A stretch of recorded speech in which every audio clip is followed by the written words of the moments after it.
채무자에게 돈을 받아야 하는데 채무자 주민번호도 모르고 주소도 모르는 경우가 허다합니다. 심지어 재판을 받아 승소했는데 채무자 주소가 사업장 소재지로 되어 있고 주민번호는 몰라서 강제집행을 못하는 경우도 너무 많아 난감해하시며 돈걱정에게 의뢰하시는데요. 돈걱정이 채무자의 주소, 주민번호, 교도소에 간 채무자가 어느 교정시설에 수감 중인지를 알아내는 방법을 알려드리겠습니다. 우선 돈을 받으려면 소송을 잘하여 승소하는 것이 중요하겠죠. 그런데 승소를 해도 강제 집행을 할 수 없다면 아무 소용이 없어집니다. 채권 추심을 잘하기 위해서는 사실조회를 잘 활용해야 합니다. 사실조회를 능수능란하게 활용할 줄 알아야 채권 추심 전문가라고 할 수 있습니다. 그럼 사실조회는 언제 어떻게 할 수 있을까요? 돈걱정이 지금부터 알려드리겠습니다. 사실조회의 법적 근거는 민사소송법 제294조인데요. 법원은 공공기관, 학교, 그 밖의 단체, 개인 또는 외국의 공공기관에게 그 업무에 속하는 사항에 관하여 필요한 조사 또는 보관 중인 문서의 등본, 사본의 송부를 촉탁할 수 있다라고 정하고 있습니다. 주의하실 것은 사실조회는 법원에서 소송 등을 진행 중일 때만 가능한 겁니다. 사실조회만 할 수 있는 절차는 없습니다. 채권 추심에서 인적사항을 확보하기 위해 많이 활용되는 사실조회는 휴대전화번호를 통한 사실조회, 계좌번호로 사실조회, 사업자 등록번호로 사실조회, 부동산 소재 지번을 통한 사실조회, 수사자료 사실조회 등을 많이 합니다. 채무자가 수감 중인 교정시설을 확인하기 위해서도 사실조회를 합니다. 사례를 들어 설명드리겠습니다.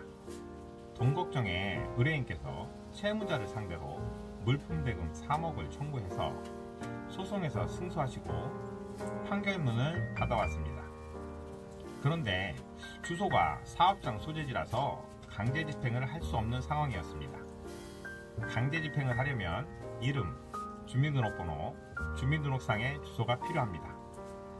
판결문의 사업장 소재지로는 주민등록 초본을 발급받을 수 없어서 채무자의 주민등록번호와 주민등록상의 주소를 알 수가 없었습니다.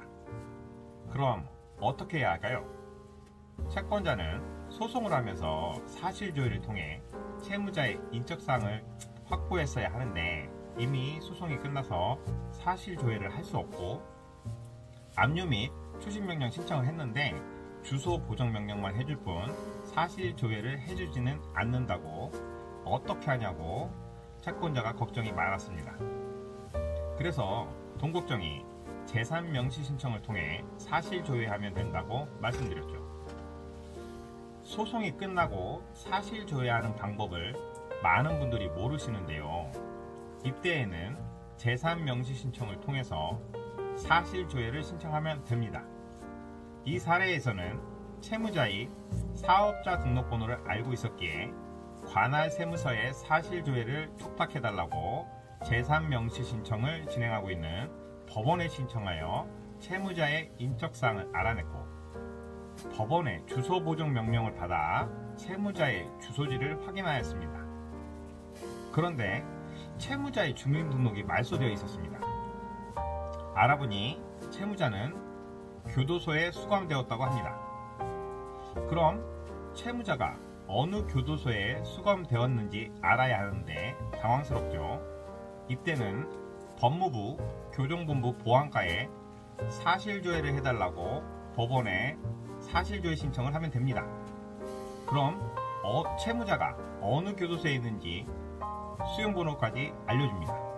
이를 통해 채무자의 교도소로 편지를 보냈고 채무자의 답변을 받았습니다.